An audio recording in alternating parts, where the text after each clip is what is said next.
Good morning, Northeast Windogi News Analysis ta mayambo taram na ukchari ngasigi Manipur da fongliba pauche sing amadi mapangi media sing da national madi international media da Manipur ga mari lainaba kari kari pau sing yauribage habadugi matang da khana nainanaba semjaba program ni news analysis ngasigi khana nainaba asigi damak da khoi gi studio da lengsin duna lebiriba asi ikai khumna jariba oza samjai wangkhemcha chief editor kanglai paki mairani ozabu khoi gi Northeast Windogi maikai dagi taram na ukchari loina na ikai khumna ba uchari Oja ahan basidi koigi Manipur da tha taramanga mapung pharaba koigi Manipur gi ethnic violence haitare sisigi mapung oiba core issue singi matang dagi yamna maru oiba issue ama khakni thohalakhibagi haidana launariba koigi illegal immigrants sing masing hengalakpagi matang sida ngarang koigi Manipur gi state assembly gi mifamda illegal immigrants sing se committee ama semaga Tigat nabagi warya puna longmina kibagi pausina ayamba pause sing amadi mapangi media sing da phongba thengnaje swagi matang se laksaning base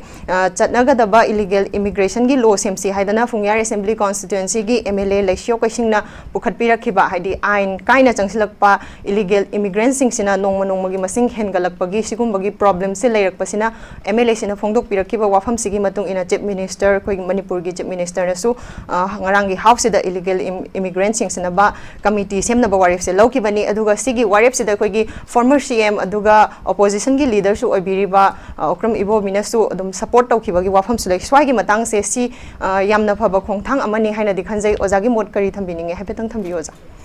Ayi Wakan the show Oi Rang SMS Senda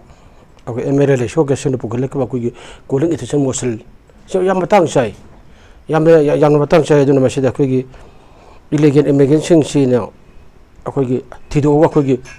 deport of Tokina Havidi. Illegal immigration Kanakano had the Pajana Palok to Oni, Aduga, I Nimatung in the kind of which I could deport of Hukiba. I said Akogi House Committee, Masham have Yadikibaji. She am no idea what name, she Akoya, she could order the Machida, she and the Pukalapudo. I con the House leader or about Sierra Pukale, the opposition leader, Akogi Hanagi, she ministers will be Rumba,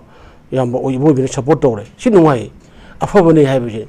Lepakshida Kogi Port Mapunda Saba Takpamatum Tone by the Patau Dikanaga Yauri, Machina could have shown the drama to drive Katupoma Changin, Polan Yaura, at the Reduction Yaurina. I told them a quick Lepakida Kogi illegal immigrant Mayama, Sanchil Liberal, the Brad and Moinaka and Nakoda, Kahili, get away have a share. Mashi Lengak Adugi Pai, Langa Adugi, Ashing Magi passed by Rodi, Adumato, and Pigad of Nevo. And I know I did Yam Timon Lebanon. On table lemon, Amram the Kugi, Kuran to Miling Bagaido, as Managas were Hina Yauri never. Hana Kwagi, Ishagi or the Bagi Hingonis, I wouldn't have a Punamo say. I can come fashion Kangdogani, I do work Sambal Kara, a quick Sassel, Sandanaba, Manamasing Tarsu, Sadanaba, Patana, quick rejection, quick Yumpan, the Dominable. At my don't I that we get, a quick Manipur, a quick Yagi, Union, the Yaura Manipuri, the Jagat London, into my mad border, putting Lady Divima. Sang like no man for bring into my border pringe, Nashi Fowler Kari Hagibo, a quick Namkagi, a quick say a lady. Namkagi say never say a quick Sabero of India, Lebak Anigi or the Torakana Pardon, and when Namkagi said Sabir to Uganda, pension Kagadam Nevo. I'm sang about Makinom to the Shin Kanuhiano, she's something harder than the lady. At the Sing Madana Kadaway, something harder to do now. Border paring other Dakogi, Nutigi Rutilwak when the Saka the Bakogi, Border Security Force, I saw that for Borang Akogi, Tabuk Torume. Adumono, Adubau the Chatbagi, Lambidu, Pazana Kogi Lambi Tong Chingba, Lambidu Chingmashe, Fatanako Shembi Davina, a good border Shakarakana, Sang Equale, Matamsana, Siak Tobungum Deva, I don't know, Sayolamagi Mununda Kogi, Amukumbachapa, and the use of the water to ever. And I have a time the border pre Tadana lady. Later go. I do not unwanted guess Mayama, as from the gear quickly illegal immigrant Mam Sankila, Sankila Kanda Kogi, Sida Kundadana, Latasana, the Shinkibagi, Kogi, Yamna Kogi, demography, the category, Akaibam Lation. Sidney, I know actually watch a commissioner, Hujiki, Kogi, Hujuk Potoki, illegal immigrants, Minister, as what along Loruganda. I go to put a Kogi, one Prutugai and a Kogi, Chentokraba, a Kogi, Emelian Boitara, Chinkuki, Tara Yoruba Kogi, in our Kogi. Minister Lepo Gibna. Manashaman were going to see me. I don't know when I draw biometric Lagumatam, the Milising and Samiriga, IT ꯖꯥꯅ ꯃꯣꯏ ꯈꯪꯒ꯭ꯔꯕꯅꯦꯕ ꯁꯤ ꯂꯩꯔꯝꯃꯦ ꯂꯥꯟꯅ ꯆꯪꯉꯛꯑꯦ ꯁꯤ ꯍꯧꯕꯗ ꯂꯩꯔꯤꯅꯤꯀꯣ ꯈꯪꯉꯕꯅꯦꯕ ꯑꯗꯨꯅꯅꯤ ꯑꯗ ꯆꯪꯁꯤꯜꯂꯒꯅ ꯑꯩꯈꯣꯏꯒꯤ ꯃꯤꯒꯤ ꯐꯣꯔꯦꯁ ꯃꯌꯥꯝ ꯀꯣꯛꯊꯣꯛꯑꯦ ꯑꯗ ꯄꯣꯄꯤ ꯄꯥꯝꯕꯤ ꯊꯥꯔꯛꯑꯦ ꯑꯗꯒꯤ ꯐꯣꯔꯦꯁ ꯀꯣꯛꯊꯣꯛꯄꯗꯨꯗꯒꯤ ꯀꯩꯅꯣ ꯎꯅꯕ ꯁꯤꯃꯤꯁꯟ ꯍꯥꯏꯔꯦ ꯈꯨꯜ ꯑꯩꯈꯣꯏꯒꯤ ꯍꯥꯏꯅ ꯇꯧꯕ ꯁꯦꯝꯕ ꯑꯗꯨꯕꯨ 18 ꯂꯣꯝꯕ ꯍꯦꯟꯒꯠꯂꯝꯃꯦꯕ ꯌꯦꯡꯉꯨ ꯁꯦꯇ꯭ꯔꯦꯠꯀꯤ ꯀꯩꯅꯣꯗ ꯂꯧꯔ ꯈꯣꯠꯂꯒ ꯇꯧꯔ ꯐꯖꯅ ꯍꯥꯏꯔꯕꯅꯦꯕ ꯑꯗꯨꯅ ꯑꯩꯈꯣꯏꯒꯤꯁꯦ ꯑꯩꯈꯣꯏꯒꯤ ꯂꯩꯉꯥꯛ ꯃꯇꯝꯒꯤ ꯂꯩꯉꯥꯛ ꯂꯩꯅ ꯂꯩꯉꯥꯛ ꯑꯃ ꯂꯩꯅ ꯃꯁꯥꯒꯤ ꯃꯔꯝꯗꯝꯗ ꯀꯩꯗꯧꯔꯤ ꯍꯥꯏꯕ ꯀꯅꯥ ꯆꯠꯂꯤ ꯀꯩꯗꯧꯔꯤ ꯍꯥꯏꯕꯁꯤ ꯈꯪꯗ꯭ꯔꯕꯅꯦꯕ ꯑꯗꯨꯅꯅꯤ ꯑꯩꯈꯣꯏꯒꯤꯗ ꯑꯩꯈꯣꯏ ꯌꯥꯝ ꯀꯟꯅ ꯀꯥꯏꯔꯛꯏꯁꯦ ꯑꯗꯨꯅ ꯂꯩꯁꯨꯅ ꯍꯥꯏꯔꯛꯏꯗꯣ ꯉꯔꯥꯡꯃꯛ ꯆꯪꯉꯛꯏ ꯑꯗꯨꯃꯥꯏꯅ ꯆꯪꯉꯛꯄ ꯃꯌꯥꯝ ꯄꯨꯝꯅꯃꯛꯇꯨꯅ ꯑꯩꯈꯣꯏꯒ ꯆꯥꯔꯧ ꯃꯔꯧꯅꯗꯅ ꯌꯨꯝꯍꯥꯟ ꯀꯩꯃꯥꯟ ꯇꯧꯅꯗꯅ ꯏꯗ ꯏꯌꯥꯟ ꯆꯪꯗꯅ ꯑꯩꯈꯣꯏꯒꯤ ꯑꯉꯛꯄ ꯐꯤꯕꯝ ꯑꯃꯗ ꯂꯩꯔꯦꯕ ꯑꯗꯨꯅ ꯉꯔꯥꯡꯒꯤ ꯑꯦꯁꯦꯝꯕ꯭ꯂꯤꯗ ꯑꯩꯈꯣꯏꯒꯤ ꯂꯩꯁꯨ ꯀꯦꯁꯔ ꯄꯨꯈꯠꯂꯛꯈꯤꯕ ꯀꯣꯂꯤꯡ ꯏꯟꯁꯇ꯭ꯔꯛꯁꯟ ꯃꯣꯁꯟ ꯃꯇꯥꯡ ꯆꯥꯏ ꯚꯦꯔꯤ ꯚꯦꯔꯤ ꯊꯦꯡꯛꯁ ꯑꯗꯨꯛ ꯌꯥꯝ ꯇꯧꯏ ꯑꯗꯨꯒ ꯍꯥꯎꯁꯀꯤ ꯑꯣꯄꯣꯖꯤꯁꯟ ꯑꯃꯁꯨ ꯔꯨꯂꯤꯡ ꯈꯥꯏꯗꯅ ꯆꯞ ꯃꯥꯟꯅꯔꯀꯥꯟꯗ ꯃꯣꯏ ꯑꯁꯤ ꯑꯩꯈꯣꯏꯒꯤ ꯁꯧꯒꯠꯇꯅ ꯁꯤ ꯀꯃꯤꯇꯤ ꯑꯃ ꯁꯦꯝꯃꯤ ꯀꯥꯏꯅ ꯍꯥꯏꯕ ꯇꯧꯔꯤꯒꯁꯦ ꯃꯁꯤ ꯌꯥꯝ ꯐꯖꯕ ꯑꯩꯈꯣꯏ ꯑꯃꯅꯦꯕ ꯃꯁꯤ ꯊꯦꯡꯃꯜꯂꯕꯅꯤ ꯑꯗꯨ ꯃꯌꯥꯝꯅ ꯍꯥꯏꯔꯤꯅꯦ ꯉꯔꯥꯡꯗ ꯌꯥꯝ ꯈꯨꯋꯥ ꯈꯨꯏ ꯃꯌꯥꯝꯅ ꯑꯗꯨꯕꯨ ꯈꯨꯔꯥꯟ ꯃꯇꯨꯡ ꯃꯩꯔꯤꯡꯕ ꯃꯥꯡꯕ ꯇꯥꯛꯄ ꯂꯣꯏꯔꯒ ꯋꯥꯈꯜ ꯇꯥꯔꯛꯄꯅꯤ ꯍꯥꯏꯕ ꯑꯃꯁꯨ ꯃꯌꯥꯝ ꯂꯧꯅꯩꯌꯦꯕ ꯑꯗꯨ ꯊꯦꯡꯒꯦꯔꯥ ꯉꯟꯒꯦꯔꯥ ꯌꯥꯝ ꯐꯗꯤ ꯐꯔꯦ ꯐꯕꯁꯦ ꯑꯩꯈꯣꯏꯒꯤꯅ ꯒꯔꯃꯦꯟꯒꯤꯅ ꯊꯕꯛ ꯑꯃ ꯇꯧꯕꯅꯤꯅ ꯃꯥꯅ ꯄꯥꯕ꯭ꯂꯤꯛ ꯗꯣꯃꯦꯟꯗ ꯀꯩꯅꯣ ꯂꯥꯎꯊꯣꯛꯈ꯭ꯔꯀꯥꯟꯗ ꯊꯕꯛꯁꯦ ꯆꯤꯡꯒꯤ ꯈꯨꯠꯀ ꯃꯥꯟꯅꯔꯒ ꯃꯐꯝ ꯃꯇꯝ ꯆꯥꯅ ꯇꯧꯗꯕꯁꯤ ꯌꯥꯝ ꯂꯩꯕ ꯑꯗꯨꯅ ꯑꯩꯅ ꯍꯥꯏꯗꯣꯛꯈꯤꯕ ꯀꯔꯤꯅꯣ ꯍꯥꯏꯕꯁꯦ ꯑꯩꯅ ꯌꯥꯝ ꯇꯣꯏꯅ ꯍꯥꯏꯕꯗꯨꯅ ꯑꯩꯅ ꯅꯤꯡꯊꯧꯅ ꯉꯥꯡꯕ ꯋꯥꯗꯤ ꯂꯩꯕꯥꯛ ꯃꯈꯥ ꯇꯥꯍꯩꯗꯦꯅ ꯃꯊꯛꯇ ꯀꯥꯍꯩꯗꯦꯅ ꯑꯗ ꯑꯩꯈꯣꯏꯒꯤ ꯑꯦꯁꯦꯝꯕ꯭ꯂꯤ ꯁꯦꯁꯟꯗꯒ ꯑꯩꯈꯣꯏꯒꯤ ꯋꯥꯔꯦꯞ ꯂꯧꯈꯤꯕ ꯁꯤ ꯇꯧꯈꯤꯕ ꯃꯌꯥꯝ ꯄꯨꯝꯅꯃꯛ ꯑꯗꯒꯤ ꯆꯤꯐ ꯃꯤꯅꯤꯁꯇꯔꯅ ꯑꯗꯒꯤ ꯃꯔꯤ ꯂꯩꯅꯕ ꯃꯤꯅꯤꯁꯇꯔ ꯑꯇꯩ ꯃꯌꯥꯝꯅ ꯊꯕꯛ ꯇꯧꯒꯅꯤ ꯍꯥꯏꯅ ꯄꯥꯕ꯭ꯂꯤꯛꯀꯤ ꯃꯃꯥꯡ ꯃꯌꯥꯝꯗ ꯍꯥꯏꯗꯣꯛꯈꯤꯕ ꯃꯌꯥꯝꯁꯤꯒꯦ ꯑꯗꯣ ꯑꯩꯈꯣꯏ ꯂꯩꯕꯥꯛ ꯃꯈꯥ ꯇꯥꯍꯟꯗꯅ ꯊꯕꯛ ꯑꯣꯏꯅ ꯇꯧꯕꯤꯌꯨ ꯑꯗꯩ ꯍꯧꯖꯤꯛ ꯌꯦꯡꯉꯨ ꯀꯥꯝꯖꯣꯡ ꯈꯛꯇꯗ ꯍꯧꯖꯤꯛꯌꯦꯡꯉꯨ ꯑꯁꯣꯝꯗꯒꯤ ꯔꯤꯐ꯭ꯌꯨꯖꯤ ꯆꯪꯉꯛꯏꯁꯤ 3,132 ꯂꯩꯔꯤ ꯂꯩꯁꯨꯅ ꯍꯥꯏꯔꯤꯗꯣ ꯑꯗꯨ ꯃꯣꯏꯒꯤ ꯑꯁꯣꯝꯗ ꯆꯪꯉꯛꯏꯅꯤ ꯃꯌꯥꯝꯃꯥꯔꯣꯝꯗꯒꯤ ꯃꯣꯏ ꯁꯨꯝ ꯏꯔꯥꯡꯁꯤꯅꯀꯣ ꯆꯪꯉꯛꯄꯅꯦꯕ ꯑꯗꯨ ꯀꯥꯝꯖꯣꯡꯁꯤꯗ ꯌꯦꯡꯉꯨ ꯑꯗꯨꯅ ꯁꯥꯔꯤꯕ ꯃꯣꯏꯒꯤ ꯔꯤꯐ꯭ꯌꯨꯖꯤ ꯃꯌꯥꯝ ꯂꯩꯐꯝꯗꯨꯁꯨ ꯑꯗꯨꯗꯒꯤꯗꯤ ꯑꯩꯈꯣꯏ ꯆꯥꯔꯧ ꯃꯔꯧꯅꯗꯅ ꯑꯗꯨ ꯆꯪꯁꯤꯟꯗꯅ ꯑꯃꯒ ꯂꯩꯃꯤꯟꯅꯅ ꯑꯃ ꯇꯧꯗꯅ ꯑꯩꯈꯣꯏ ꯏꯟꯇꯔꯃꯤꯗꯤꯌꯦꯠ ꯇꯧꯕꯤ ꯐꯤꯕꯝ ꯂꯥꯛꯑꯦꯕꯀꯣ ꯑꯗꯨꯅ ꯍꯧꯖꯤꯛ ꯑꯩꯈꯣꯏꯅ ꯕꯣꯔꯗꯔ ꯄꯔꯦꯡꯁꯤꯗ ꯑꯩꯈꯣꯏ ꯊꯤꯗꯣꯛꯇꯧꯕ ꯌꯥꯝ ꯋꯥꯠꯂꯛꯑꯦꯕ ꯑꯗꯨ ꯀꯩꯗꯧ ꯇꯥꯔꯦ ꯑꯗꯨꯅ NRC ꯆꯠꯅꯕ ꯍꯥꯏꯗꯨꯅ ꯑꯃꯅꯤ ꯑꯗꯨꯁꯨ ꯃꯊꯧ ꯇꯥꯏ 1961ꯗ ꯕꯦꯖꯤꯌꯥꯔ ꯑꯣꯏꯔꯒ NRC ꯆꯠꯅꯕ ꯍꯥꯏꯕꯁꯤꯅꯤ ꯑꯗꯨꯗꯤ ꯑꯩꯈꯣꯏꯅ ꯃꯤꯇꯣꯞ ꯀꯅꯥꯅꯣ ꯀꯔꯤꯅꯣ ꯏꯟꯗꯤꯖꯤꯅꯁ ꯄꯤꯄꯜꯂ ꯍꯥꯏꯕꯗꯣ ꯑꯩꯈꯣꯏꯒꯤ ꯈꯟꯗꯣꯛꯄꯅꯦꯕ ꯑꯗꯣ ꯁꯤ ꯈꯟꯗꯣꯛꯇꯨꯒꯤ ꯃꯃꯥꯡꯗꯗꯤ ꯀꯩꯗꯧꯅꯤ ꯕꯣꯔꯗꯔ ꯐꯦꯟꯁꯤꯡ ꯐꯖꯅ ꯈꯥꯒꯅꯤ ꯕꯣꯔꯗꯔ ꯐꯦꯟꯁꯤꯡ ꯈꯥꯗꯦ ꯀꯩꯗꯧꯅꯤ ꯑꯗꯒꯤ ꯑꯩꯈꯣꯏ ꯕꯣꯔꯗꯔꯒꯤ ꯗꯤꯁꯄꯨꯠ ꯂꯩꯔꯤꯕ ꯃꯌꯥꯝ ꯄꯨꯝꯅꯃꯛꯇꯣ ꯁꯔꯚꯦ ꯑꯣꯐ ꯏꯟꯗꯤꯌꯥ ꯌꯨꯝꯂꯣꯟꯅꯔꯤꯕ ꯑꯩꯈꯣꯏꯒꯤ ꯀꯟꯇ꯭ꯔꯤ ꯑꯗꯨꯒꯤ ꯑꯅꯤꯗꯨ ꯌꯥꯅꯔꯀꯥꯟꯗ ꯀꯥꯏꯐꯥꯎꯗ ꯑꯩꯈꯣꯏꯒꯤ ꯉꯝꯈꯩꯅꯣ ꯑꯗꯨ ꯉꯝꯈꯩꯅꯣꯅ ꯈꯥꯔꯅꯤ ꯐꯦꯟꯁꯤꯡ ꯈꯥꯔꯅꯤ ꯑꯗꯨ ꯑꯣꯏꯔꯒꯗꯤ ꯆꯪꯕ ꯉꯝꯃꯔꯣꯏꯗꯅ ꯑꯗꯣ ꯍꯧꯖꯤꯛ ꯐꯦꯟꯁꯤꯡ ꯈꯥꯗꯅ ꯍꯧꯖꯤꯛ ꯕꯣꯔꯗꯔ ꯁꯦꯀ꯭ꯌꯨꯔꯤꯇꯤ ꯐꯣꯔꯁ ꯑꯁꯥ ꯔꯥꯏꯐꯜꯅ ꯉꯥꯛꯄ ꯁꯦꯟꯕ ꯃꯃꯤꯡꯗꯒꯤꯅꯦꯕ ꯑꯗꯨꯗꯒꯤ ꯅꯦꯆꯔꯦꯜꯒꯤ ꯗ꯭ꯔꯒꯀꯤ ꯔꯨꯠ ꯑꯣꯏꯔꯕ ꯑꯁꯣꯝꯗꯒꯤ ꯄꯨꯁꯜꯂꯛꯏꯕ ꯃꯌꯥꯝ ꯑꯃ ꯆꯪꯁꯤꯜꯂꯛꯏꯕ ꯃꯌꯥꯝ ꯇꯧꯔꯤꯕꯁꯦ ꯑꯗꯨꯅ ꯉꯔꯥꯡꯒꯤ ꯑꯩꯅ ꯏꯆꯥꯕꯤꯕ ꯑꯩꯅ ꯉꯔꯥꯡꯒꯤ ꯑꯦꯁꯦꯝꯕ꯭ꯂꯤꯒꯤꯗꯨ ꯌꯥꯝ ꯅꯨꯡꯉꯥꯏ ꯑꯁꯨꯃꯥꯏꯅ ꯇꯧꯗꯅ ꯁꯤ ꯋꯥꯔꯦꯞꯁꯤ ꯌꯥꯝ ꯊꯤꯅ ꯃꯥꯏ ꯄꯥꯛꯄ ꯑꯣꯏꯁꯅꯨ ꯑꯗꯨꯒ ꯍꯥꯏꯗꯣꯛꯈꯤꯕ ꯋꯥ ꯇꯧꯗꯧꯕ ꯃꯌꯥꯝꯁꯤꯗꯤ ꯊꯕꯛ ꯑꯣꯏꯅꯅꯦ ꯑꯩꯈꯣꯏꯒꯤ ꯃꯤꯌꯥꯝꯒꯤ ꯃꯤꯍꯨꯠ ꯑꯣꯏꯔꯤꯕ ꯂꯣ ꯃꯦꯀꯔ ꯃꯌꯥꯝ ꯑꯣꯔꯒꯅꯥꯏꯖꯦꯁꯟ ꯃꯌꯥꯝꯁꯤꯅ ꯊꯕꯛ ꯑꯣꯏꯅ ꯄꯥꯡꯊꯣꯛꯑꯕ ꯇꯧꯁꯤ ꯃꯃꯤꯡꯗꯒꯤ ꯑꯣꯏꯅ ꯂꯩꯕꯥꯛꯀꯤ ꯑꯩꯈꯣꯏꯒꯤ ꯀꯩꯅꯣꯒꯤ ꯂꯨꯆꯤꯡꯕ ꯑꯣꯏꯕꯤꯒꯅꯨ ꯃꯃꯤꯡꯗꯒꯤ ꯑꯣꯏꯅ MLA ꯑꯣꯏꯕꯤꯒꯅꯨ ꯃꯃꯤꯡꯗꯒꯤ ꯑꯣꯏꯅ ꯃꯤꯅꯤꯁꯇꯔ ꯑꯣꯏꯕꯤꯒꯅꯨ ꯑꯗꯣ ꯑꯩꯈꯣꯏꯒꯤ ꯂꯩꯕꯥꯛꯀꯤ ꯈꯪꯉꯒ ꯇꯨꯡꯒꯤ ꯐ꯭ꯌꯨꯆꯔ ꯖꯦꯅꯦꯔꯦꯁꯟꯒꯤ ꯁꯥꯠꯅ ꯃꯤꯠꯌꯦꯡ ꯑꯃ ꯌꯦꯡꯉꯀꯥꯟꯗ ꯑꯩꯒꯤ ꯃꯇꯝꯗ ꯀꯩꯗꯧꯔꯝꯃꯤ ꯑꯩꯒꯤ ꯃꯇꯝꯗ ꯑꯐꯕ ꯇꯧꯔꯝꯕ꯭ꯔꯥ ꯑꯩꯒꯤ ꯃꯇꯝꯗ ꯂꯩꯕꯥꯛ ꯃꯥꯡꯍꯜꯂꯝꯕ꯭ꯔꯥ ꯍꯥꯏꯕꯁꯦ ꯁꯤ ꯑꯅꯤꯁꯤꯒꯤ ꯑꯃꯥꯡ ꯑꯇꯣꯡ ꯂꯣꯁ ꯑꯦꯟ ꯒꯦꯟꯁꯤ ꯌꯦꯡꯉꯒꯅꯦ ꯑꯌꯥꯝꯕꯅ ꯑꯩꯈꯣꯏꯒꯤ ꯃꯥꯡꯗ ꯆꯠꯈꯠꯅ ꯊꯕꯛ ꯇꯧꯁꯤ ꯑꯗꯨꯒ ꯃꯤꯌꯥꯝꯅꯁꯨ ꯂꯩꯉꯥꯛꯅ ꯑꯐꯕ ꯊꯕꯛ ꯇꯧꯕ ꯃꯇꯝꯗ ꯃꯇꯦꯡ ꯄꯥꯡꯕꯤꯔꯀꯥꯟꯗ ꯃꯥꯏ ꯄꯥꯛꯄ ꯑꯗꯨꯒꯤ ꯃꯍꯩ ꯐ꯭ꯔꯤꯗꯣ ꯐꯪꯍꯟꯁꯤ ꯍꯥꯏꯕ ꯑꯩ ꯊꯝꯖꯒꯦ ꯍꯧꯖꯤꯛꯀꯤ ꯂꯧꯈꯠꯂꯛꯏꯕ ꯃꯈꯣꯏꯒꯤ ꯌꯨꯅꯥꯅꯤꯃꯁ ꯑꯣꯏꯅ ꯂꯧꯈꯠꯂꯛꯏꯕ ꯃꯈꯣꯏꯒꯤ ꯈꯣꯡꯊꯥꯡꯁꯦ ꯑꯗꯨꯛꯀꯤ ꯃꯇꯤꯛ ꯐꯩ ꯇꯧꯕꯗꯕꯨ ꯈꯤꯇꯪ ꯇꯞꯄꯒꯁꯨ ꯌꯥꯝꯅ ꯑꯐꯕ ꯑꯃꯗꯤ ꯑꯣꯏ ꯁꯤꯅꯦꯕꯀꯣ ꯑꯗꯣ ꯃꯊꯪꯗ ꯑꯃꯨꯛ ꯂꯥꯛꯆꯅꯤꯡꯉꯤꯁꯤꯅ ꯍꯧꯖꯤꯛ ꯌꯥꯝꯅ ꯕꯔꯅꯤꯡ ꯏꯁꯨ ꯑꯣꯏꯔꯤꯕ ꯍꯣꯠ ꯇꯣꯄꯤꯛ ꯑꯣꯏꯔꯤꯕꯀꯣ ꯕꯪꯒ꯭ꯂꯥꯗꯦꯁꯀꯤ ꯃꯇꯥꯡꯁꯦ ꯕꯪꯒ꯭ꯂꯥꯗꯦꯁꯇ ꯍꯧꯖꯤꯛ ꯂꯩꯔꯤꯕ ꯁꯤꯒꯤ ꯏꯔꯥꯡꯁꯤꯅ ꯃꯔꯝ ꯑꯣꯏꯔꯀꯥꯟꯗ ꯑꯩꯈꯣꯏꯁꯨ ꯌꯨꯝꯂꯣꯟꯅꯔꯤꯕ ꯂꯩꯕꯥꯛ ꯑꯃ ꯑꯣꯏꯕꯅꯤ나 ꯑꯩꯈꯣꯏꯒꯤ ꯏꯟꯗꯤꯌꯥꯗ ꯀꯔꯤ ꯑꯋꯥ ꯑꯅꯥꯁꯤꯡ ꯊꯣꯔꯛꯄ ꯌꯥꯏ ꯀꯔꯤ ꯃꯁꯤꯒꯤ ꯕꯪꯒ꯭ꯂꯥꯗꯦꯁꯀꯤ ꯏꯔꯥꯡꯁꯤꯅ ꯏꯝꯄꯦꯛꯁꯦ ꯄꯤꯔꯛꯄ ꯌꯥꯏ ꯍꯥꯏꯕꯒꯤ ꯃꯇꯥꯡꯗꯁꯨ ꯑꯗꯨꯝ ꯈꯟꯅ ꯅꯩꯅꯕ ꯃꯌꯥꯝ ꯑꯃꯁꯨ ꯂꯩꯔꯤ ꯁꯤꯒꯤ ꯃꯇꯥꯡꯁꯤꯗꯀꯣ ꯕꯪꯒ꯭ꯂꯥꯗꯦꯁꯇ ꯂꯩꯕꯁꯤꯡꯒꯤ ꯊꯕꯛ ꯂꯧꯈꯠꯅꯅꯕ ꯋꯥꯐꯝꯁꯨ ꯉꯔꯥꯡ ꯍꯥꯎꯁꯇ ꯄꯨꯈꯠꯈꯤꯕꯒꯤ ꯋꯥ ꯑꯗꯨꯝ ꯊꯦꯡꯅꯖꯩ ꯄꯥꯎꯆꯦꯁꯤꯡꯗ ꯑꯗꯨꯒ ꯁꯤꯗꯁꯨ ꯅꯠꯇꯅ ꯑꯩꯈꯣꯏꯒꯤ ꯏꯂꯤꯒꯦꯜ ꯏꯃꯤꯒ꯭ꯔꯦꯁꯟꯁꯤꯡꯅ ꯑꯆꯧꯕ ꯁꯥꯐꯨ ꯄꯤꯕꯒꯤ ꯃꯇꯥꯡ ꯁꯨꯝ ꯂꯥꯛꯄꯁꯤꯗꯀꯣ ꯕꯪꯒ꯭ꯂꯥꯗꯦꯁꯀꯤ ꯍꯧꯖꯤꯛ ꯑꯣꯏꯔꯤꯕ ꯃꯑꯣꯡꯁꯤꯅ ꯑꯩꯈꯣꯏ ꯃꯦꯘꯥꯂꯌꯥꯗꯗꯤ ꯍꯥꯟꯅꯗꯒꯤ ꯍꯧꯔꯒ ꯑꯗꯨꯝ ꯀꯔꯐ꯭ꯌꯨꯁꯦ ꯊꯝꯈ꯭ꯔꯦꯕꯀꯣ ꯑꯩꯈꯣꯏ ꯃꯅꯤꯄꯨꯔꯒꯤ ꯑꯣꯏꯅꯁꯨ ꯖꯤꯔꯤꯕꯥꯝ ꯑꯃꯗꯤ ꯐꯤꯔꯖꯣꯜ ꯍꯥꯏꯔꯤꯕ ꯗꯤꯁꯇ꯭ꯔꯤꯛ ꯑꯅꯤꯁꯦ ꯁꯤꯗ ꯀꯔꯐ꯭ꯌꯨ ꯊꯝꯕꯒꯤ ꯋꯥꯐꯝ ꯂꯩ अदो सिगी मतंग से ओजा कमाइनिंग बीबीआई बांग्लादेश की हौजिक की इरांग सिना कोई की मणिपुर कयामुक यामना चाव साफु पिरक याय हेन खल्ली सिगी मतंग ओजा की मोट खजिकतंग थंबियो बांग्लादेश अखोगी भारत के अखोगी जुनों ने बलेबाग ने यामना नकनबा मरी सु याम फबा ने अखोगी इंडिया का कोई पाकिस्तान पुलिंग ईस्ट पाकिस्तान वेस्ट पाकिस्तान खाइदोखिबा को अदुना अखोगी सिदा बांग्लादेश याम नकनबा अखोगी भारत के मरी याम फबा मरी नि अदुगो बोरस लोनरी नि अदुना म्यांमार दगी प्रो डेमोक्रेसी की तौरब मूवमेंट मैम तौरब सी तौब मतमदगी इरांग हेक लापदगी अखुरम दे चेंचलप मी मैम लेबाक अमगे वारगा लेबाक अमदा चेंचलप हाइबसिदी अदुम तौनै अदु अखोगी रिफ्यूजी कैंप साबिरगा ट्रीट तौबिरगा कना कनानो सीसीदे मोगी लोई खंगदो कांदा इरांग नेमगा अमुक डिपोट तौखुक चटदना दुम जी इंटरनेशनल की ओना लाइब पोने अदु हुजिक ओइरगदी मसा इहालाम वांगजु हंगबिगिबदो अदमान तरोगा अखोगी योंग तो तारगदी म्यांमार जी चंगन मैम अखोद लेरे है लेरे बांग्लादेश की इरांग चंगन की तारगदी मचम चाना अखोई डिटेक्ट तहौद्रगदी मोज खुंदा लेता चंगीदुनेब अदुनी अखोई यामना सेक्शन बम थोएब यंग बांग्लादेश तौरीसी यंग अखोई मोई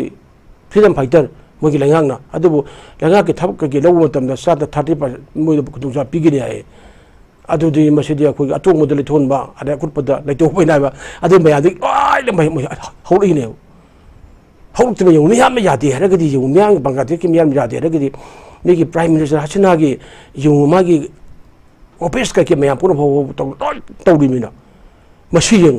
मियाम की खोलाउ सोर खोलाउनी अदु मियाम पामद्रबा मियाम की मांगना तौतरगदी मियाम अमु हौरपा मतमदा अखोई कदौगे अन हाइबसे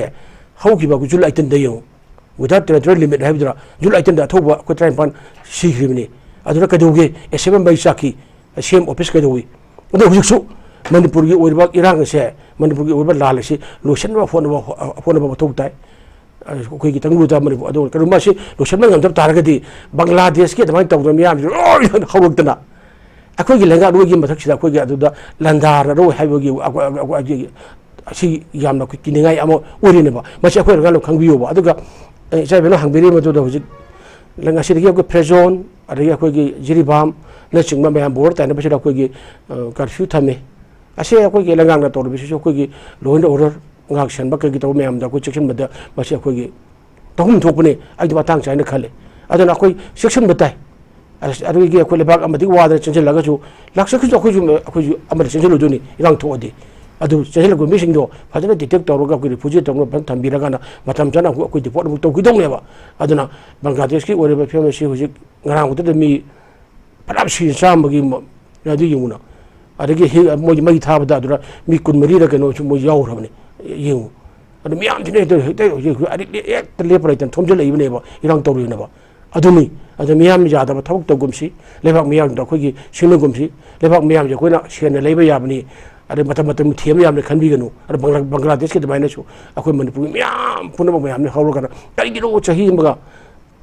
मखाई फजलबा अखोई करुपनी की लाले सिबो गसु बोरा लेंगा खिन इंजा लेंगा ना मणिपुर लेंगा ना अखोई रुसम ngam लेहि करिगिरो अदु नुजि ममिंग देगो ना लेंगा पाइसि करिगिनो हाइना मयाम पुन बांग्लादेश स्वाद अखोई मी लाख मयाम कुथरा ले बिजि मी लाख असि तरा कुलम हौतनो गो तौतारगदि अखोई सु लेबक थिबो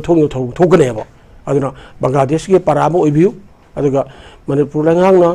अखोई बोर्डर का ताइनबा मैं पुनमक्सिदा अखोई कर्फ्यू थमदना सिक्योरिटी डिप्लॉय तौदना सेक्शन थरोगे लखोलकपसिदी यामरा फै सिरि थागले अदो सिसु ममिंग दे ओइन तौइ तौबिरंगनुको हायंग आइ हारगनो चंखिलमले दुइनिको अखोई अखोई ममिंग दे ओइन तौबुसि यामना ममांगदा अखोई याम खंगरेबो अखोइना खबर पाउसे तौजरक पाइसि अखोइजु सही 95 सुरेबो अदा अखोइना लेंगाक मयामसे अखोइना अखोई अदुम थेंगाजरेबो थेनगा बिया कोना एक्सरे लौदोंना अल्ट्रासाउंड अरे एमआरआई लौदोंना अखोइ खंगेबो कना कना मबु सेना बुचेन तिन सेंसिटिव ओइना लेबा के कथु कांदा थबक तौगिबा कना नो हाइबो खंगेबो अदुना मसिसु सुमना फजरा तौबियु ngaksengi थबक तो ngaksengi थबक लखोले ना हाइरगांदा सबचार पांथोपियु हाइबसे थमजगे adi yumlonariba leibak ama oriba Myanmar da haukiba taukiba irang nasu maram orkana Manipur da adugi achoba sapu ama lakhibane ba mathang namuk Bangladesh da oi poiste khoi kitang cheksanangai su dum oi ko za aduga mathang da amuk lakjani ngebo wafam sina khoi Jiribam da hadi relief camp ta leiba mioi chamaga kuntra khara hen bai da cham kuntra hum doirom masa masagi leifam da amuk hanjalaga leikre haibagi wafam ama thengna jai swagi matang sidadi ojagi oiba kari wafam thambininge Jiribam Jiribam akhoi to hadaki kanuk pirang si yam thengna Jiribam su akhoi mai wai re ko mai wai na taw digi mai digi leitam khangda adugi tongan tongan ba khoi Jiribam gi relief camp nipan hange relief camp nipan hang du ngarang relief camp dei kaure adugi relief camp su digi imung ni phuni pan gi mi cham kuntra hum doira geno subject to correction ang mase akhoi gi masa gi mayum da moina ngarang hanba haugi bne ba yam wai pot ko yom madra ko mayum chatane na hal mri yam nuai ba adu masida mun halisi kari dam to halino haibadi ko gi lengak na moibo ngak pi ra gani shen bi ra gani habi thaja ba mapi ada akhoi sida akhoi gi kano gi district administration oriba DC leiriba akhoi gi kano gi akhoi CRPF adagi AR adagi Jiribam gi state police bayam punamak mayam thingina moida dilik ko leiriba jona halise noibo na matam chopki ngak shen ta guni habi thaja ba PB ba 타자바 비비되게 모시 바품들이 한번에는 뭐나 하람나이 맞던다 거기 pauche 방무지 운나마 맞던다 풍도에 해보 아두르잖아 아두 타자바들에게 마사기 뭐 юм들어 보나 할라가 레로가나 뭐가 피셴비르가 감 소라로에 하비기 사르카기 아시행 마타북 토로 빠킬 해도 모두를 할리네보 모두를 떠드는 거 모시 뭐 юм들아 뭐 할레나 할레가나 아묵 농물을 값을가 란다라가디 아묵 아와 아묵 아두르니 사카나 떠군니 하이버 타박도 파자 타박 떠위바 Hujaki yung Susanpura leiriba maitegi jum mayam amadu lengaki mamangda DC gi mamangda Susanpu SP kagi boy mamangda moina bom toro thugaireni adegi dum bul dozo toro takhaireni aduga jum khul daram de rege pura play wala lapa wala semimni adu katheni ka khalak toro imiu sikare mamangdaro sarkar gi mamangda londo orang ngak chena leiriba yam pun bugi mamangda adu karimata adu action lowung gamda leirabane ba ada aduna Jiribam da hujik lehur beli kem nipani amal gi chakra do tar lehur ba pun mok su go moi gi bafam dra leiru me pun ngak sena ba tabak che padra tawrga hanjil hanbiu sarkar leiri sasal leiri leba se run sob lo cha pale bak ni miyam gi mudda se mane utpiu sini akoda dum haidra dum handan haidra la abre ba ro kadoi Jiribam da leiri ba ko gi kanu senten force ga sare pan sing mana noi kapsul e somdagi ko na ko terrorist me am na ko ki kapsul e har ganda mun ngak sem de lairana khullu leire ba mi gi wod mo na bo khondoro puthor e ba yengune khena ba je mai gi abado thengre ga noi leyo ko le ngak ka dam ne ba sumai ta one te na thabak che taw khim de rile kem je sabun sadra changjam le hi bre ba ado ma se laga oi khangim ne laga khangim home pai bi ba akhoi chi minister DGP ko security advisor loi khangim ne ba ko matam chanam na miyam gi pun si se ka ba ngak ka de protect taw de 하이버 코퍼지 거 뭐나 로켓 잡아다기래 봐 미암나 야 와라 까빠가 마피 셔tum 따라가나 사라나 마모몸 사라가나 마밍디 원에 럭게 레레가 강해지 아도 nga랑디 누시 보종 거도 실이 좀저라잖아 아데 가리들 하고 나가나 이름도 안 되고 홈스도 홈을 그래도 이거 사이 좀뭐 햄마가나 레기네 해야지 다나 저러서 이 이름도 한 자리네 봐 아니 좀 작게 까빠가 뭐 하라 왜 까피다도 아두 또위 아두나디 뭐나 하르메 가기노 가메나 moi ngak chen bagi thabak chap chan la khut pigini hujik su ngak chen thau ada paket le mayam le aduna khoi han bani an haini yo de khoi mari le na ba di si unaba di si hone su mathang chana khoi mathang paket kani makhata na su paket la ga halan gini haibam da achini ne lega ka mahari si lega ka habiri miyam ne ko wa ngaw do buni thabak to hon ga de ne ba lengak le ngak pa ngam draga lilik ke mi de sing kanu ge hompu yang kai le jibu kari go sibo kaidro ma pa le la masra o hele ai dibo isa po kanda ai isa ai mayam du masra o le hele ai di le ro ai le na ai gi ma dibo ai pa dibo o le ho tham me hare ga di kai no wai bu chaw no yo pa gi lengak se ko na bo thadra ga mo jim to ga piri ne ba do lengak se mi ne ba ado lengak se mi do sarkar le ne ba sarkar du na min la landare ngak thok pa ngamdre miyang wa le le kab de hele lengak kai do ri hai ba na hang tam retro ado masagi maram dan hujibo ko na sahi ma tha ma ga je satpang ngam dre leire opal jel ba ko phajal ga leire la khagi lambe ni satpang ngam dre amata ngamdra aeroplane tongu sapadani aeroplane tongu sudi ina kumbagini leerba ko je khong ka thalaga thamaga samandra baneba ado si to biginu lenga le sasa le di lebak che rules of law sa lebak le hebe akoi gi sarkar pai bi law maker oiraba MLA mui mayam adi to ba gi chief minister le ba mayam pun mo china akoi to biu chini do sini adra chiri ba hanin gi be yam nongai akoi gi sarkar se gi oiraba chief minister birengi aso ba mai pak pa ihana mai pak pa di ko aina to re hanjana le dana kanan mana haja buru ya ba ma de phajab sara hayo ne ba ai le di ta ena se ai hanjala le dana matam da hanjal ngini kan ai special period do ai ni khangabra kan mana hayo de me taban wai no ba do asim ka thabag to re na khalle ba ada makha sa thebiro adu mana ai shwana apa thab to biro ai hajagi Jiribam ki hosiki relief camp tagi miyoi sing masa gi umda hansin ki bagi nungai ba pau hai tare ko siga iroi na oja nakal amarom da jiribam gi pau se ama amuk laksaba matam da chingning khaiba da lambi fauna dre aduga chahi tara rom surabi nupi macha ama chingning khaiba sin maram mora kan da lai khidre aduga imung amagina miyoi mari puna soktu na lai kanari haibane sidi tabada yamna nungai taba adugum pau ama oire jiribam gi pau se ado koi manipur da di oja chingning khaiba nong kitang chubaga adum landslide se adum thokpa adum thengna jaiba ko mapungoi chingi lamsing sida ado si kamai tawragadi sidagi khara ngakthokpa yagani sigumba laibak thiba thodok sing adum hanjan thengna dana adum sulae ba ko sigi wafam sedi ojagi kari mo thambini ni ai thamjagi yamna maru ba amane ai akhoi ka sibo ra akhoi na ujigi akhoi lai ne ba je akhoi sahi kanu gi hompu gi tawtre churi je ko sibo mo tung ira akhoi gi chingning khai da min na le khole kan hai ko ba manipur ga gi taw se akhoi angang ori gi pak tarak te kai no hai ba tam di mi ben hing ma da mausa gi upan ching pat turen usik waya le mara punam ching pat turen ma akhoi gi mari lai nei ma ga tan thana ba ya de je akhoi khanga ga halam ra tak tan lai oduna matam sana akhoi gi chingi leba kothok tana ta hudi emere magi mamang ga magi ken le ba ching dum ma dagi hek je sebi taro ga kothok pada emere jo han yeng oi adum se yeng le gene ba u pami ba ma akhoi gi as jathar ko ma matam da adu kumhi do yeng le gene ba pupu do ma puna bang na adu sing da hori ba mi gi moksa gi oira ba mi gi climax dance laiba sara ga saba ing ba ma adigi akhoi gi upan wan ma do loi ba jathar le muru ko le ba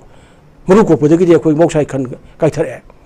adagi singi lebak sing adu nong taba matam de akhoi gi mara gi upan gi mara jina phajil laganda ising du sup sul laganda mana hayang tabna mana sing du thadro ko dorema adugumba singmai kandro upan lopan pun mak de loina deforestation to thor adagi di niom lana khunda sel adu matang chana akhoi gi langang na su umang mang ni kana no katung haibu kan mangam dre adagi di singi singa adu akhoi gi yum sarani yum sarage de ko gi soindo kari soino barjin soila ningai ba soila kwan to buno habi jeng roi adu gi di tumme tumi ga do chingdu ningai ra ga na dum ta ko nan mani ne lamin tu thong ne sin wai te akoi yo awa ba ko jo saru jari adu to bu di ma se kaino ha ba ko na moksa gi khal mayam ko ngak na phadra tham da ba upalo pan mayam sing che akoi na mirai ba ya that lak ba sa u che ha to lak ba adu wai len pat mayam ma ko gi phunjil lak ba sidagi akoi gi thol pa ni adana masi ngarang jiribang gi nungai te jiribang ngan da te bu ji ka dore akhoi gi thanga haire bu ko di amna akhoi gi manipur gi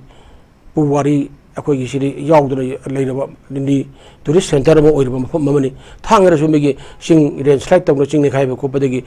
haure na ko adana manipur gi matam na nu hek ta ba ga jiribang gi mafam lambi da ani hum da re slide ta na ma slide ta re ningai re adu thinge habiri yam pin tarane bo kaino habi ja kuna sing baturin je kuna kan nabagi tabak je su kan akoi thabon pakhate ba ana sela mari leina ba forest and environment ko mayam gi na su akoi gi yengo dak pai le ba langol ching ke dori ge ba nungai je ching ke dori ge ba hangang ching ke dori ge ba yaren pat ban to ke dori ge ba hangang pat ban to ri ge ba porong pat ban to ri ge ba pura maksud loin mang khrebni pat mayam de gi leiro me gi phangi ba mana masing ar phauna and phora ar gi industry singa mayam ar gi si biodiversity de yam na ku leiro ne ba ad pura makse scientist su yam leini akhang su yam leini jum wang na saba tai punba de ka tung leini adu wanda akhoi gi moksa gi khal kai de na ba chingpat tur ubong amun nuksira ka na thabuk to ba haibisidi adune aduna kano da akhoi gi kano da u sare yam thani akhoi kano ni mitaga banbo sop ni mitaga environment ni mitega tai pulaga naga adagi pingo selaga thane ba thare upam bido mapung bar hon mga moya bo si altine ko ye thamoi seng mare bang si da ba thamoi seng ai kanu ai upam bi thage ko thamoi seng ai cha sem ge ko le bang si ge ko tok do ba maming di ko ngak ta ko teller do film ta re teller ka do adu film to ye ba adu nani jire bang thok se ngai te megi sahi no jari ba sahi tara ko to minge da nan ni si ge ba tang ba pur ta bak to bu ha re ga chu khushi mi si hai bam le jina adugi nuaite ko aduna dia ko kona sing pature nuksina tausi upalo pan thajinsi usi waya mayama ko gi yoktra thamsi muge ko tan thanab soya de habe se simadi akoi khangbiu adu mari leina ba lenga ki loksang jina su thabak tobiu miyam su lenga pakela botam da loi ba ko mateng pangsi aduga adu ragadi pamda thok se thoi habe haijagi mathang da lokha chaga dor business waja khoi manipur gi highway ani hai tare ko imphal dimapur lambi amasung imphal jiri lambi se akhoi gi rajya sabha da ngarang mp oibiriba leksem basana jawbana asoi angam thoktaba lambi ama oihanna bagi matang da pukhatkre haiba wafam ama khak thengna jai city ta sengna magi yamna phaba wafam ne haidana lojai ado khoi gi center gi site gi di sigi ining thongna pukhatpi ba sigi wafam sigi matang da kari moi gi site gi kari torokani haiba gi thajaba oza da laibi bagi Kalau ni memang, aku lagi lewat kan masuk apa, ada masuk apa habis transport and communication gi yang khapol lewat. Satu jasin gi si yang apa, si orang kita lalu itu kita buat dua saya cakap lede. Ada ni dah aku lagi cakap lewat sing lambi lagi ni, train lambi lagi ni, nukthaki lambi lagi ni, tram kat, loi itu ni apa. Manipur aku ni lagi kaino Manipur aku ni lagi Manipur sing lambi lagi. Train jo si kongsang ada jirbang jauh dong hari, impan jauh dong wali, kuah si lagi sing lambi lagi aku dah. Ada lagi aku lagi di sini national highway ani impan dimapur lambi 37 impan adagi aku ikan lagi akan ji dimapur lambi jadi betul ami 37 ani saja apa ani saja lu desa dia tu kan nukthaki lambi di aku di kesusah penggam de ina khun macam pai bang tani aduna lebak kami lalu itu caruk casin mayam pun maksa Bharat ke samne ba soba I buba singli gum ne ba kok tu ne ba adu mase national highway na haira kana Bharat lengang na ne ala sei ba da kui mirai na mase da kui gunthi ne tip tok sembi dana adu mase asira lai ba kui kunai pai ba terrorist ba man nong badang lawi ba oin tanker ba lo yang garang ti chen ba hore nga le pe dana loi da law de gari ka kak phai na lok ti inther na ma taw dana driver khene men kya phabi na copy de sam tan taw je ngasi ba gi da sahi asuk sangam je Bharat lengang na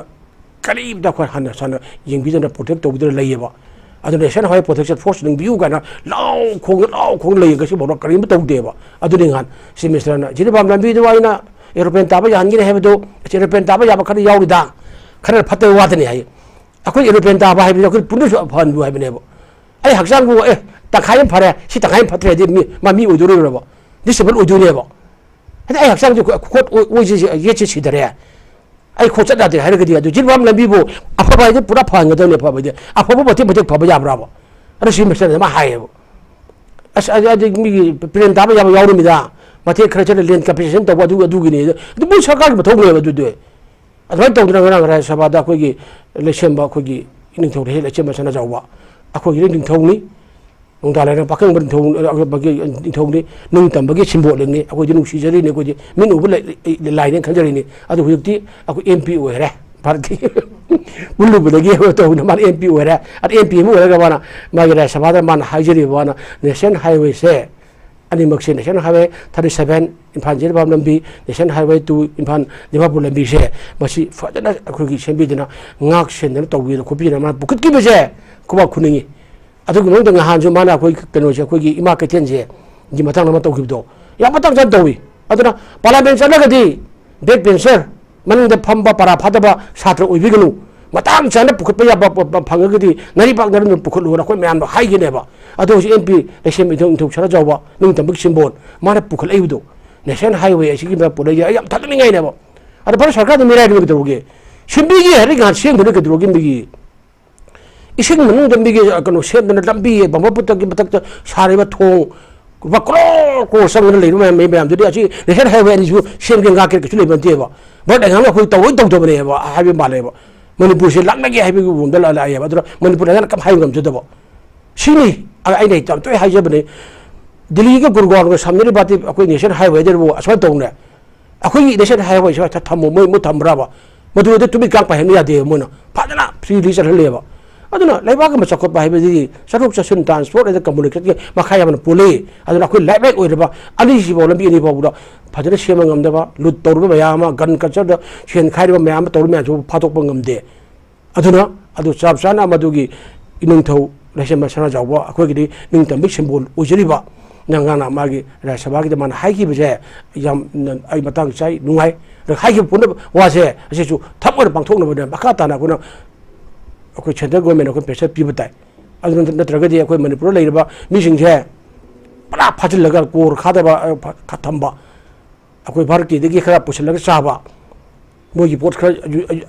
ꯌꯣꯜꯍꯟꯕ ꯚꯥꯔꯠꯀꯤ captain market ꯂꯂꯣꯟ ꯀꯩꯊꯦꯜ ꯑꯣꯏꯍꯟꯕ ꯑꯗꯨꯃꯥꯏꯅ ꯁꯨꯝ ꯊꯝꯗꯧ ꯑꯣꯏꯕꯒꯤ ꯐꯤꯕꯝꯗ ꯂꯥꯛꯀꯅꯤ ꯑꯗꯨꯅ MP ꯑꯃ ꯐꯪꯖꯕꯒꯤ ꯅꯤꯡꯊꯧ ꯂꯩꯁꯦꯝꯕ ꯁꯅꯥꯖꯥꯎꯕ ꯐꯪꯖꯕꯒꯤ ꯍꯔꯥꯎꯖꯩ ꯄꯥꯔꯂꯥꯃꯦꯟꯗ ꯑꯗꯨꯃꯥꯏꯅ ꯇꯧꯅ ꯄꯨꯊꯣꯛꯄ ꯃꯌꯥꯝ ꯄꯨꯝꯅꯃꯛꯇꯣ ꯑꯗꯨꯅ ꯅꯦꯁꯅꯦꯜ ꯍꯥꯏꯋꯦꯁꯦ ꯑꯃꯨꯛꯇꯪ ꯅꯤꯡꯊꯤꯅ ꯁꯦꯝꯕꯤ ꯁꯥꯕꯤꯗꯅ ꯑꯄꯟꯕ ꯑꯃꯗ ꯂꯩꯇꯅ ꯉꯥꯛꯁꯜꯂꯒ ꯚꯥꯔꯠꯀ ꯐꯖꯅ ꯁꯝꯅꯗꯅ ꯑꯩꯈꯣꯏꯒ ꯆꯠꯇꯅꯀꯣ ꯚꯥꯔꯠꯅ ꯑꯩꯈꯣꯏ ꯅꯨꯡꯁꯤꯕꯤꯔꯤꯅꯦ ꯍꯥꯏ ꯀꯩꯒꯤꯅꯣ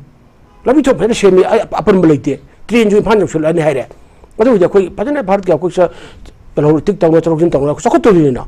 ꯑꯗꯨꯃꯥꯏꯅ ꯑꯩꯈꯣꯏ ꯅꯤꯡꯊꯧꯅ ꯑꯗꯨꯒꯤ ꯂꯝꯕꯤꯗꯨꯗ ꯄꯨꯁꯤꯜꯂꯛꯄ ꯍꯥꯏꯁꯦ ꯑꯩ ꯌꯥꯝ ꯊꯥꯒꯠꯅꯩ ꯅꯤꯡꯊꯧ ꯑꯐꯕ ꯑꯣꯏꯕꯤꯌꯨ ꯃꯇꯥꯡ ꯆꯥꯗꯅ ꯑꯩꯈꯣꯏ ꯄꯥꯔꯂꯥꯃꯦꯟꯗ ꯄꯨꯈꯠꯄꯤꯔꯛꯎ ꯑꯩꯅ ꯍꯥꯏꯖꯕꯗꯣ ꯕꯦꯛ ꯕꯦꯟꯆꯔ ꯃꯅꯤꯡꯗ ꯐꯝꯕ ꯄꯔꯥ ꯐꯒꯠꯗꯕ ꯃꯍꯩꯔꯣꯏ ꯑꯣꯏꯔꯒꯅ ꯉꯥꯡꯗꯅ ꯄꯥꯔꯂꯥꯃꯦꯟꯗ ꯄꯨꯈꯠꯇꯦ ꯔꯦꯟꯖ ꯇꯧꯗꯦ ꯍꯥꯏꯕꯗꯣ ꯑꯗꯨ ꯏꯅꯤꯡꯊꯧꯅ ꯌꯥꯝ ꯇꯧꯕꯤꯔꯛꯑꯦ ꯑꯗꯨ ꯅꯨꯡꯉꯥꯏꯖꯩ ꯑꯐꯕꯗꯤ ꯑꯗꯨꯝ ꯐꯕꯅꯤꯀꯣ ꯉꯥꯜꯂꯤꯁꯦ ꯅꯨꯃꯤꯠ ꯉꯥꯜꯂꯦ ꯍꯥꯏꯅꯤ ꯍꯌꯦꯡ ꯏꯅꯤꯡꯊꯧ ꯂꯥꯛꯄ ꯃꯇꯝꯗ ꯂꯩ ꯄꯔꯦꯡ ꯍꯨꯛꯇꯣꯏꯅꯤ ꯑꯩꯈꯣꯏꯅ ꯍꯨꯛꯇꯣꯏꯅꯦꯕ ꯁꯨꯃꯥꯏꯅ ꯇꯧꯍꯟꯕꯤꯌꯣꯕ ꯃꯐꯝ ꯈꯨꯗꯤꯡꯒꯤ ꯑꯗꯨꯝ ꯑꯩꯈꯣꯏ MP ꯑꯣꯏꯕꯤꯌꯣꯕ ꯑꯩꯗꯤ ꯄ꯭ꯔꯥꯏꯝ ꯃꯤꯅꯤꯁꯇꯔ ꯑꯣꯏꯕꯤꯌꯨ ꯉꯝꯃꯗꯤ ꯏꯟꯗꯤꯌꯥꯒꯤ ꯑꯐꯕ ꯊꯕꯛ ꯇꯧꯔꯗꯤ ꯑꯩꯈꯣꯏꯗꯤ ꯁꯤꯅꯤ ꯑꯩꯈꯣꯏꯅ ꯍꯥꯏꯖꯔꯤꯁꯤ ꯑꯗ ꯌꯥꯝ ꯅꯨꯡꯉꯥꯏꯖꯩ ꯑꯣꯖꯥ ꯂꯣꯏꯁꯤꯜꯂꯛꯄꯗ ꯍꯦꯜꯊ ꯁꯦꯛꯇꯔꯒꯤ ꯃꯇꯥꯡꯗ ꯋꯥꯐꯝ ꯑꯃꯈꯛꯇꯪ ꯄꯨꯈꯠꯆꯒꯦꯀꯣ ꯁꯤꯒꯤ ꯋꯥꯐꯝꯁꯤꯗ ꯀꯔꯤꯅꯣ ꯍꯥꯏꯕ ꯃꯇꯝꯗ ꯑꯩꯈꯣꯏꯒꯤ ꯗꯤꯁꯇ꯭ꯔꯤꯛ ꯍꯣꯁꯄꯤꯇꯥꯜ ꯍꯥꯏꯇꯥꯔꯦ ꯗꯤꯁꯇ꯭ꯔꯤꯛꯁꯤꯡꯗ ꯂꯩꯔꯤꯕ ꯍꯣꯁꯄꯤꯇꯥꯜꯁꯤꯡꯁꯦ ꯁꯤꯗ ꯃꯆꯥꯛ ꯃꯊꯨꯝꯁꯤꯡꯁꯦ ꯐꯖꯅ ꯃꯔꯥꯡ ꯀꯥꯏꯅ ꯂꯩꯔꯒꯗꯤ ꯑꯩꯈꯣꯏꯒꯤ ꯔꯤꯝꯁ ꯑꯃꯁꯨꯡ ꯖꯦꯅꯤꯝꯁꯇ ꯃꯤ ꯀꯥ ꯍꯦꯟꯅ ꯆꯤꯜꯂꯤꯕꯁꯦ ꯁꯤꯒꯤ ꯄ꯭ꯔꯣꯕ꯭ꯂꯦꯝꯁꯤ ꯂꯩꯔꯣꯏ ꯍꯥꯏꯗꯅ MLA TH ꯂꯣꯀꯦꯁꯣꯔꯅ ꯉꯔꯥꯡ ꯐꯣꯡꯗꯣꯛꯄꯤꯈꯤꯕꯒꯤ ꯋꯥꯐꯝ ꯑꯃꯈꯛ ꯊꯦꯡꯅꯖꯩꯕꯀꯣ ꯑꯩꯈꯣꯏꯒꯤ ꯃꯅꯤꯄꯨꯔꯗ ꯑꯩꯈꯣꯏ ꯀ꯭ꯋꯥꯂꯤꯐꯥꯏꯠ ꯑꯣꯏꯔꯕ ꯗꯣꯛꯇꯔꯁ ꯃꯌꯥꯝ ꯑꯃ ꯂꯩ ꯑꯗꯨꯕꯨ ꯑꯩꯈꯣꯏꯒꯤ ꯈꯨꯡꯒꯪꯗ ꯂꯩꯔꯤꯕ ꯗꯤꯁꯇ꯭ꯔꯤꯛ ꯍꯣꯁꯄꯤꯇꯥꯜꯁꯤꯡꯁꯤꯗ ꯃꯄꯨꯡ ꯑꯣꯏꯅ ꯑꯅꯥ ꯂꯥꯏꯌꯦꯡꯒꯤ ꯃꯇꯥꯡ ꯂꯥꯛꯄ ꯃꯇꯝꯗꯀꯣ ꯗꯤꯁꯇ꯭ꯔꯤꯛ ꯍꯣꯁꯄꯤꯇꯥꯜꯁꯤꯡꯁꯦ ꯆꯪꯉꯨꯔꯒ ꯉꯝꯗꯕꯗꯒꯤ ꯅꯠꯇ꯭ꯔꯒ ꯑꯦꯅꯤ ꯀꯔꯤꯒꯨꯝꯕ